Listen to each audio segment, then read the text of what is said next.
మీకా గ్రంథము మొదటి అధ్యాయము. యోతాము, ఆహాజు, హిజ్కియా అని యూదా రాజుల దినములలో షోమ్రోనును గూర్చియు యెరూషలేమును గూర్చియు దర్శన రీతిగా మొరష్తీయుడైన మీకాకు ప్రత్యక్షమైన యెహోవా వాక్కు. సకల జనులారా ఆలకించుడి. భూమి, నీవును నీలోనున్న సమస్తమును చెవియొగ్గి వినుడి. ప్రభువగు యెహోవా మీ మీద సాక్ష్యము పలుకబోవుచున్నాడు. పరిశుద్ధాలయములో నుండి ప్రభువు మీ మీద సాక్ష్యము పలుకబోవుచున్నాడు. ఇదిగో, యెహోవా తన స్థలము విడిచి బయలుదేరుచున్నాడు. ఆయన దిగి భూమి యొక్క ఉన్నత స్థలముల మీద నడువబోవుచున్నాడు. ఆయన నడువగా అగ్నికి మైనము కరుగునట్లు పర్వతములు కరిగిపోవును, లోయలు విడిపోవును. వాటము మీద పోసిన నీరు పారునట్లు అవి కరిగి పారును. యాకోబు సంతతి చేసిన తిరుగుబాటును బట్టియు ఇశ్రాయేలు సంతతి వారి పాపములను బట్టియు ఇదంతయు సంభవించును. యాకోబు సంతతి వారు తిరుగుబాటు చేయుటకు మూలమేది? అది షోమ్రోనే గదా. యూదావారి ఉన్నత స్థలములు ఎక్కడవి? యెరూషలేములోనివే కావా? కాబట్టి నేను షోమ్రోనును చేనిలోనున్న రాళ్ల కుప్పవలే చేసెదను. ద్రాక్ష చెట్లు నాటదగిన స్థలముగా దాని ఉంచెదను. దాని పునాదులు బయలుపడునట్లు దాని కట్టుడు రాళ్లను లోయలో పారబోసెదను. దాని చెక్కుడు ప్రతిమలు పగులగొట్టబడును.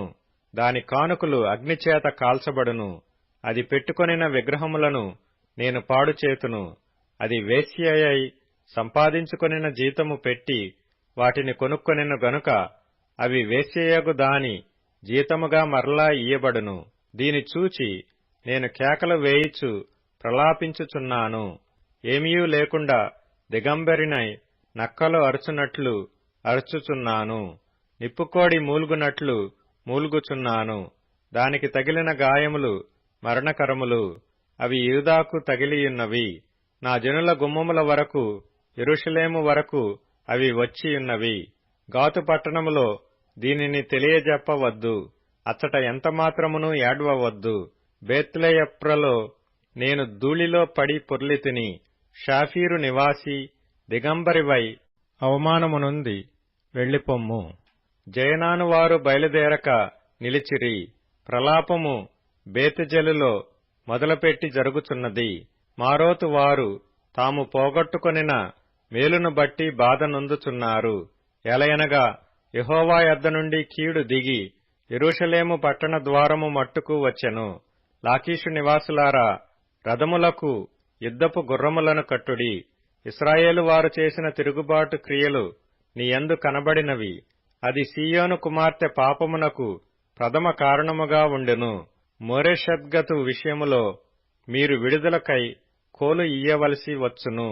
అగ్జీబు ఇండ్లు ఇశ్రాయేలు రాజును మోసపుచ్చునవై ఇండును. మారేషా నివాసి, నీకు హక్కుదారుడగు ఒకని నీ యొద్దకు తోడుకొని వత్తురు. ఇశ్రాయేలీలలోని గనులు అదుల్లామునకు పోవుదురు. సీయోను, నీకు ప్రియులగు వారు నీ యొద్ద నుండకుండా పట్టబడియున్నారు. నీ తల బోడి చేసుకొనుము. బోరుచ గద్దవలే నీ బోడితనము కనుపరుచుకొనుము. మీకా గ్రంథము 2వ అధ్యాయము. మంచముల మీద పరుండి మోసపు క్రియలు యోచించుచు దుష్కార్యములు చేయు వారికి శ్రమ. అలాగు చేయుట వారి స్వాధీనములోనున్నది గనుక వారు ప్రొద్దు పొడవగానే చేయుదురు. వారు భూములు ఆశించి పట్టుకొందురు, ఇండ్లు ఆశించి ఆక్రమించుకొందురు. ఒక మనిషిని, వాని కుటుంబమును, ఇంటి వానిని, వాని స్వాస్థ్యమును అన్యాయముగా ఆక్రమింతురు. కాబట్టి యెహోవా సెలవిచ్చినదేమనగా, గొప్ప అపాయకాలము వచ్చుచున్నది. దాని క్రింద నుండి తమ మెడలను తప్పించుకొనలేకుండునంతగాను, గర్వముగా నడువలేకుండునంతగాను ఈ వంశమునకు కీడు చేయనుద్దేశించుచున్నాను. ఆ దినమున జనులు మిమ్మును గురించి బహుగా అంగలార్చుచు సామెత నెత్తుదురు. వారు చెప్పు సామెత ఏదనగా, మనము బొత్తిగా చెడిపోయి ఉన్నామనియు, ఆయన నా జనుల స్వాస్థ్యమును అన్యులకిచ్చియున్నాడనియు, మన యొద్ద నుండకుండా ఆయన దానిని తీసివేసినేయనియు, మన భూములను తిరుగుబడిన వారికి ఆయన విభజించియున్నాడనియు ఇశ్రాయేలీయులు అనుకొనుచున్నట్లు జనులు చెప్పుకొందురు. చీట్లు వేయగా యెహోవా సమాజములో మీరు పాలు పొందినట్లు నూలువేయువాడొకడునూ ఉండడు. మీరు దీని ప్రవచింపవద్దని వారు ప్రకటన చేయుదురు. ప్రవచింపని ఎడల అవమానము కలుగక మానదు. యాకోబు సంతతి వారని పేరు పెట్టబడిన వారలారా, యెహోవా దీర్ఘశాంతము తగ్గిపోయినా, ఈ క్రియలు ఆయన చేత జరిగిన యథార్థముగా ప్రవర్తించు వానికి నా మాటలు క్షేమ సాధనములు కావా? ఇప్పుడే గదా నా జనులు శత్రువులైరి. నిర్భయముగా సంచరించు వారిని చూచి వారు కట్టు పంచెలను మాత్రము విడిచి వారి పై వస్త్రములను లాగుకొందురు. వారికిష్టమైన ఇండ్లలో నుండి నా జనుల యొక్క స్త్రీలను మీరు వెళ్లగొట్టుదురు. వారి బిడ్డల యొద్ద నుండి నేనిచ్చిన ఘనతను ఎన్నడనూ లేకుండా మీరు ఎత్తుకొని పోవుదురు. ఈ దేశము మీ విశ్రాంతి స్థలము కాదు. మీరు లేచి వెళ్లిపోవుడి. మీకు నాశనము నిర్మూల నాశనము కలుగునంతగా మీరు అపవిత్ర క్రియలు జరిగించితిరి. వ్యర్థమైన మాటలు పలుకుచు అబద్ధికుడై ద్రాక్షారసమును బట్టియు మద్యమును బట్టియు నేను మీకు ఉపన్యాసము చేయుదునని అబద్ధము చెప్పుచు ఒకడు వచ్చిన ఎడల వాడే ఈ జనులకు ప్రవక్త యగును. యాకోబు సంతతి, తప్పక నేను మిమ్మునందరినీ పోగు చేయుదును. ఇశ్రాయేలీలలో శేషించిన వారిని తప్పక సమకూర్చుదును. బొస్రా గొర్రెలు కూడునట్లు వారిని సమకూర్చుదును. తమ మేత స్థలములలో వారిని పోగు చేతును. గొప్ప ధ్వని పుట్టునట్లుగా మనుష్యులు విస్తారముగా కూడుదురు. ప్రాకారములు పడగొట్టువాడు వారికి ముందుగా పోవును. వారు గుమ్మమును పడగొట్టి దాని ద్వారా దాటిపోవుదురు. వారి రాజు వారికి ముందుగా నడుచును. యెహోవా వారికి నాయకుడుగా ఉండును. మీకా గ్రంథము 3వ అధ్యాయము. నేనీలాగు ప్రకటించితిని. యాకోబు సంతతి యొక్క ప్రధానులారా, ఇశ్రాయేలీల అధిపతులారా, ఆలకించుడి. న్యాయము ఎరిగియుండుట మీ ధర్మమే గదా. అయినను మేలు నసహ్యించుకొని కీడు చేయనిష్టపడుదురు. నా జనుల చర్మము ఊడదీసి వారి ఎముకల మీది మాంసము చీల్చుచుందురు. నా జనుల మాంసమును భుజించుచు వారి చర్మమును ఒలిచి వారి ఎముకలను విరిచి, ఒకడు కుండలో వేయు మాంసమును ముక్కలు చేయునట్టు బానలో వేయు మాంసముగా వారిని తుత్తునీయులుగా పగులగొట్టియున్నారు. వారు దుర్మార్గతననుసరించి నడుచుకొనియున్నారు గనుక వారు యెహోవాకు మొర్రపెట్టినను ఆయన వారి మనవి అంగీకరింపక ఆ కాలమందు వారికి కనబడకుండా తన్ను మరుగు చేసుకొనును. ఆహారము నమలుచు సమాధానమని ప్రకటించువారును ఒకడు తమ నోట ఆహారము పెట్టని ఎడల అతని మీద యుద్ధము ప్రకటించువారునై నా జనులను పొరపెట్టు ప్రవక్తలను గూర్చి యెహోవా సెలవిచ్చినదేమనగా, మీకు దర్శనము కలుగకుండా రాత్రి కమ్మును, సోదె చెప్పకుండా మీకు చీకటి కలుగును. ఇట్టి ప్రవక్తలకు సూర్యుడు కనబడకుండా అస్తమించును, పగలు చీకటి పడును. అప్పుడు దీర్ఘదర్శులు సిగ్గునొందుదురు, సోదెగాండ్రు తెల్లబోవుదురు. దేవుడు తమకు ప్రత్యుత్తరమియ్యకుండుట చూచి నోరు మూసుకొందురు. నేనైతే యాకోబు సంతతి వారికి తమ దోషమును, ఇశ్రాయేలీలకు తమ పాపమును కనుపరచుటకై యెహోవా ఆత్మావేశము చేత బలముతోనూ తీర్పు తీర్చు శక్తితోనూ ధైర్యముతోనూ నింపబడిన వాడనై ఉన్నాను. యాకోబు సంతతి వారి ప్రధానులారా, ఇశ్రాయేలీల అధిపతులారా, న్యాయమును తృణీకరించుచు దుర్నీతిని నీతిగా ఎంచువారలారా, ఈ మాట ఆలకించుడి. నరహత్య చేయుట చేత సీయోనును మీరు కట్టుదురు. దుష్టత్వము జరిగించుట చేత యెరూషలేమును మీరు కట్టుదురు. జనుల ప్రధానులు లంచము పుచ్చుకొని తీర్పు తీర్చుదురు. వారి యాజకులు కూలికి బోధింతురు. ప్రవక్తలు ద్రవ్యము కొరకు సోదె చెప్పుదురు. అయినను వారు యెహోవాను ఆధారము చేసుకొని, యెహోవా మన మధ్యనున్నాడు గదా, ఏ కీడును మనకు రానేరదని ఎనుకొందురు. కాబట్టి చేను దున్నబడినట్లు మిమ్మును బట్టి సీయోను దున్నబడును, యెరూషలేము రాళ్ల కుప్పలగును. మందిరమున్న పర్వతము అరణ్యములోని ఉన్నత స్థలముల వలె అగును. మీకా గ్రంథము 4వ అధ్యాయము. అంచెదినములలో యెహోవా మందిర పర్వతము పర్వతముల శిఖరమున స్థిరపరచబడి కొండల కంటే ఎత్తుగా ఎత్తబడగా ప్రవాహము వచ్చినట్లు జనులు దానిలోనికి వత్తురు. కాబట్టి ఆ కాలమున అన్యజనులు అనేకులు వచ్చి సీయోనులో నుండి ధర్మశాస్త్రమును, యెరూషలేములో నుండి యెహోవా వాక్కును బయలువెళ్ళును. యాకోబు దేవుని మందిరమునకు, యెహోవా పర్వతమునకు మనము వెళ్ళుదము రండి. ఆయన తన మార్గముల విషయమై మనకు బోధించును. మనము ఆయన త్రోవలలో నడుచుకొందము అని చెప్పుకొందురు.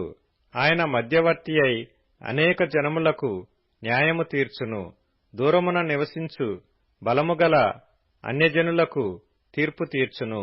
వారు తమ ఖడ్గములను నాగటి నక్కులుగాను, తమ ఈటెలను మచ్చు కత్తులుగాను సాగకొట్టుదురు. జనము మీదికి జనము ఖడ్గము ఎత్తకాయుండును. యుద్ధము చేయ నేర్చుకొనుట జనులు ఇక మానివేతురు. ఎవరి భయము లేకుండా ప్రతివాడును తన ద్రాక్ష చెట్టు క్రిందను, తన అంజూరపు చెట్టు క్రిందను కూర్చుండును. సైన్యములకధిపతియగు యెహోవా మాట ఇచ్చియున్నాడు. సకల జనములు తమ తమ దేవతల నామము స్మరించుచూ నడుచుకొందురు. మనమైతే మన దేవుడైన యెహోవా నామము నెల్లప్పుడునూ స్మరించుకొందుము. ఆ దినమున నేను కుంటివారిని పోగు చేయుదును. అవతలకు వెళ్లగొట్టబడిన వారిని, బాధింపబడిన వారిని సమకూర్చుదును. ఇదే యెహోవా వాక్కు. కుంటివారిని శేషముగాను, దూరమునకు వెళ్లగొట్టబడిన వారిని బలమైన జనముగాను నేను చేతును.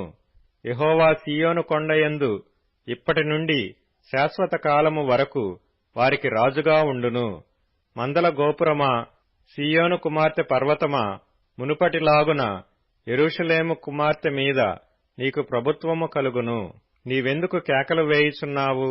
నీకు రాజు లేకపోవట చేతనే, నీ ఆలోచనకర్తలు నశించిపోవట చేతనే ప్రసూతి స్త్రీకి వచ్చిన వేదనలు నీకు వచ్చినవా? సీయోను కుమారి, ప్రసూతి స్త్రీ వలెనే నీవు వేదనపడి ప్రసవించుము. నీవు పట్టణము విడిచి బయట వాసము చేతువు. బబులోను పురము వరకు నీవు వెళ్ళుదువు. అక్కడనే నీవు రక్షణ నొందుదువు. అక్కడనే యెహోవా నీ శత్రువుల చేతిలో నుండి నిన్ను విమోచించును. మనము చూచుచుండగా సీయోను అపవిత్రపరచబడునుగాక అని చెప్పుకొనుచు అన్యజనులనేకులు నీ మీదికి కూడి వచ్చియున్నారు. కళ్ళములో ఒకడు పనలు కూర్చున్నట్టు యెహోవా వారిని సమకూర్చును. అయితే వారు ఆయన తలంపులు తెలుసుకొనకున్నారు. ఆయన ఆలోచన వారు గ్రహింపకున్నారు. సీయోను కుమారి, నీ శృంగము ఇనుపదిగాను, నీ డెక్కలు ఇత్తడివిగాను నేను చేయుచున్నాను. లేచి కళ్ళము త్రొక్కుము. అనేక జనములను నీవు అణగద్రొక్కుదువు. వారికి దొరికిన లాభమును నేను యెహోవాకు ప్రతిష్ఠించుదును. వారి ఆస్తిని సర్వలోకనాథునికి ప్రతిష్ఠించుదును. మీకా గ్రంథము 5వ అధ్యాయము. అయితే సమూహములుగా కూడుదానా, సమూహములుగా కూడుము. శత్రువులు మన పట్టణము ముట్టడి వేయుచున్నారు. వారు ఇశ్రాయేలీల న్యాయాధిపతిని కర్రతో చెంపమీద కొట్టుచున్నారు.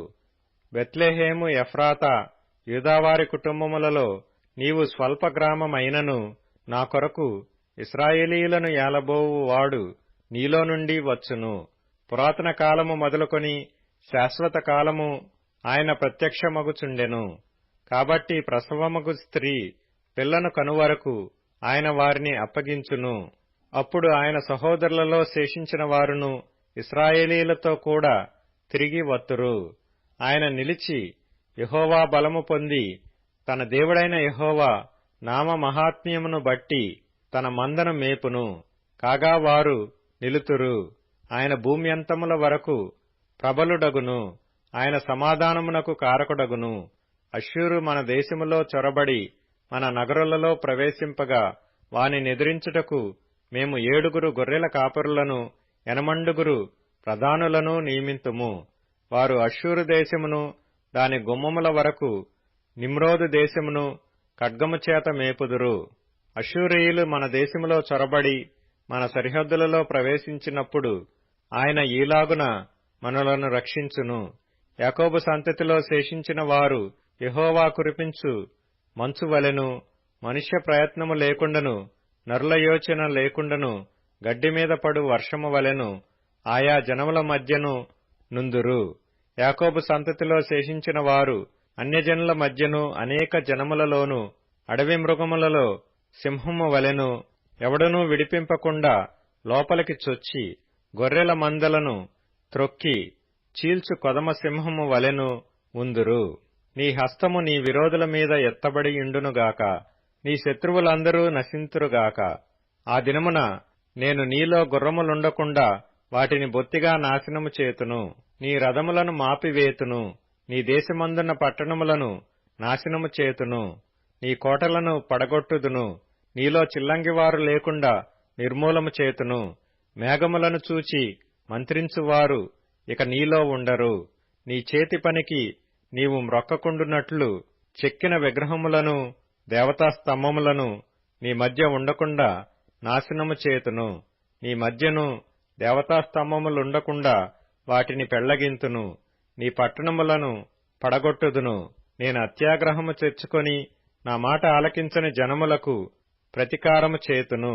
ఇదే యెహోవా వాక్కు. మీకా గ్రంథము 6వ అధ్యాయము. యెహోవా సెలవిచ్చు మాట ఆలకించుడి. నీవు వచ్చి పర్వతములను సాక్ష్యము పెట్టి కొండలకు నీ స్వరము వినబడనిమ్ము. తన జనుల మీద యెహోవాకు వ్యాజ్యము కలదు. ఆయన ఇశ్రాయేలీల మీద వ్యాజ్యమాడుచున్నాడు. నిశ్చలములై భూమికి పునాదులుగా ఉన్న పర్వతములారా, యెహోవా ఆడు వ్యాజ్యము ఆలకించుడి. నా జనులారా, నేను మీకేమి చేసితిని? మిమ్ము నేలాగు ఆయాసపరచితిని, అది నాతో చెప్పుడి. ఐగుప్తు దేశములో నుండి నేను మిమ్మును రప్పించితిని, దాసగృహములో నుండి మిమ్మును విమోచించితిని. మిమ్మును నడిపించుటకై మోషే, అహరోను, మిర్యాములను పంపించితిని.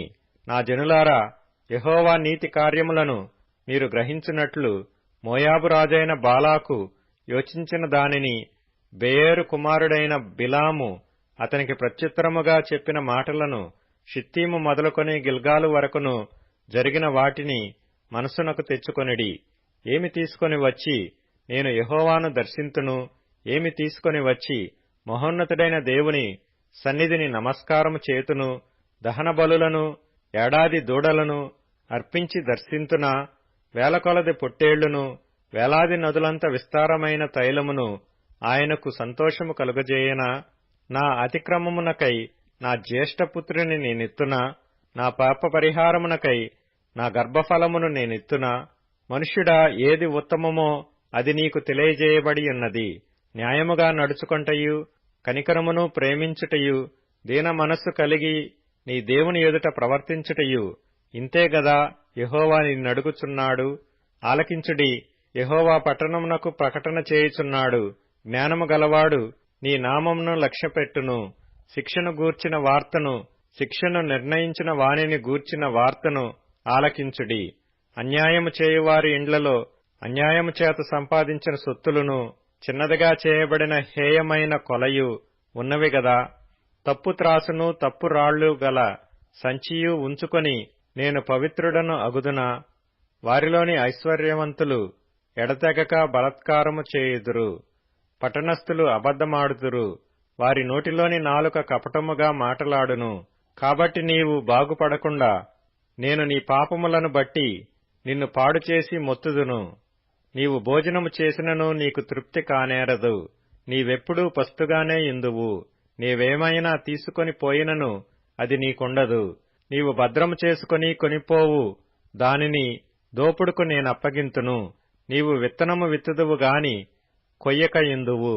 ఒలీవ పండ్లను, ద్రాక్ష పండ్లను త్రొక్కుదువు గాని తైలము పూసి కొనకయు, ద్రాక్షారసము పానము చేయకయూ ఉందువు. ఏలయనగా మీరు ఓమ్రీ నియమించిన కట్టడలనాచరించుచు, ఆహాబు ఇంటి వారు చేసిన క్రియలన్నిటిననుసరించుచు, వారి యోచనలను బట్టి నడుచుచున్నారు గనుక నా జనులకు రావలసిన అవమానమును మీరు పొందగా మిమ్మును భీతి పుట్టించు జనులుగాను, పట్టణ నివాసులుగాను, అపహాస్యాస్పదముగాను చేయబోవుచున్నాను. మీకా గ్రంథము 7వ అధ్యాయము. వేసవికాలపు పండ్లను ఏరుకొనిన తరువాతను, ద్రాక్ష పండ్ల పరిగె ఏరుకొనిన తరువాతను ఎలాగుండునో నా స్థితి అలాగేయున్నది.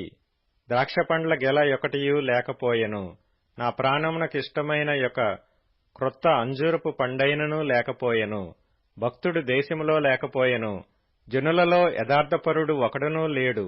అందరునూ ప్రాణహాని చేయుటకై పొంచియుండువారే. ప్రతి మనుష్యుడును కిరాతకుడై తన సహోదరుని కొరకు వలలను ఒగ్గును. 2 చేతులతోనూ కీడు చేయ పూనుకొందురు.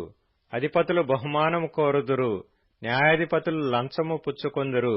గొప్పవారు తమ మోసపు కోరికను తెలియజేయుదురు.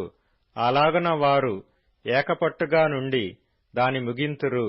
వారిలో మంచివారు ముండ్ల చెట్టు వంటివారు, వారిలో యథార్థవంతులు ముండ్ల కంచె కంటెను ముండ్లు ముండ్లుగా నుందురు. నీ కాపరుల దినము, నీవు శిక్షనుందు దినము వచ్చుచున్నది. ఇప్పుడే జనులు కలవరపడుచున్నారు. స్నేహితుని యందు నమ్మికయించవద్దు, ముఖ్య స్నేహితుని నమ్ముకొనవద్దు.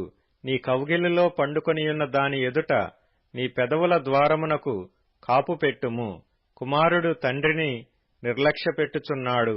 కుమార్తె తల్లి మీదికిని కోడలు అత్త మీదికిని లేచెదరు. ఎవరి ఇంటివారు వారికే విరోధులగుదురు. అయినను యెహోవా కొరకు నేను ఎదురుచూచెదను. రక్షణకర్తయగు నా దేవుని కొరకు నేను కనిపెట్టియుందును. నా దేవుడు నా ప్రార్థనను ఆలకించును. నా శత్రువా, నా మీద అతిశయింపవద్దు. నేను క్రింద పడినను తిరిగి లేతును. నేను అంధకారమందు కూర్చున్నను, యెహోవా నాకు వెలుగుగా నుండును. నేను యెహోవా దృష్టికి పాపము చేసితిని గనుక ఆయన నా పక్షమున వ్యాజ్యమాడి నా పక్షమున న్యాయము తీర్చు వరకు నేను ఆయన కోపాగ్నిని సహింతును. ఆయన నన్ను వెలుగులోనికి రప్పించును. ఆయన నీతిని నేను చూచెదను. నా శత్రువు దాని చూచును. నీ దేవుడైన యెహోవా ఎక్కడనని నాతో అనినది అవమానమునందును. అది నా కండ్లకు అగపడును. ఇప్పుడు అది వీధిలోనున్న బురద వలె త్రొక్కబడును. నీ గోడలు మరలా కట్టించు దినము వచ్చుచున్నది. అప్పుడు నీ సరిహద్దు విశాలపరచబడును. ఆ దినమందు అష్షూరు దేశము నుండియు ఐగుప్తు దేశపు పట్టణముల నుండియు ఐగుప్తు మొదలుకొని యూఫ్రటీసు నది వరకు ఉన్న ప్రదేశము నుండియు ఆయా సముద్రముల మధ్య దేశముల నుండియు ఆయా పర్వతముల మధ్య దేశముల నుండియు జనులు నీ యొద్దకు వత్తురు. అయితే దేశ నివాసులు చేసిన క్రియలను బట్టి దేశము పాడగును. నీ చేతి కర్ర తీసుకుని నీ జనులను కర్మెలునకు చేరిన అడవిలో ప్రత్యేకముగా నివసించు నీ స్వాస్థ్యపు వారిని మేపుము. బాషానులోను గిలాదులోను వారు పూర్వకాలమున మేసినట్టు మేయుదురు. ఐగుప్తు దేశములో నుండి నీవు వచ్చినప్పుడు జరిగినట్టుగా నేను జనులకు అద్భుతములను కనుపరుతును. అన్యజనులు అది చూచి తమకు కలిగిన బలమంతా కొంచెమని సిగ్గుపడి నోరు మూసుకొందురు. వారి చెవులు చెవుడెక్కిపోవును. సర్పములాగున వారు మన్ను నాకుదురు. భూమి మీద ప్రాకు పురుగుల వలె తమ ఇరువలలో నుండి వణుకుచు ప్రాకి వత్తురు. మన దేవుడైన యెహోవా యొద్దకు భయపడుచూ వత్తురు. నిన్ను బట్టి భయము నొందుదురు. తమ స్వాస్థ్యములో శేషించిన వారి దోషమును పరిహరించి వారు చేసిన అతిక్రమముల విషయమై వారిని క్షమించు దేవుడవైన నీతో సముడైన దేవుడున్నాడా? ఆయన కనికరము చూపుటయందు సంతోషించువాడు గనుక నిరంతరము కోపముంచడు. ఆయన మరల మన యందు జాలిపడును, మన దోషములను అణచివేయును. వారి పాపములన్నిటినీ సముద్రపు అగాధములలో నీవు పడవేతువు. పూర్వకాలమున నీవు మా పితరులైన అబ్రాహాము యాకోబులకు ప్రమాణము చేసిన సత్యమును కనికరమును నీవు అనుగ్రహింతువు.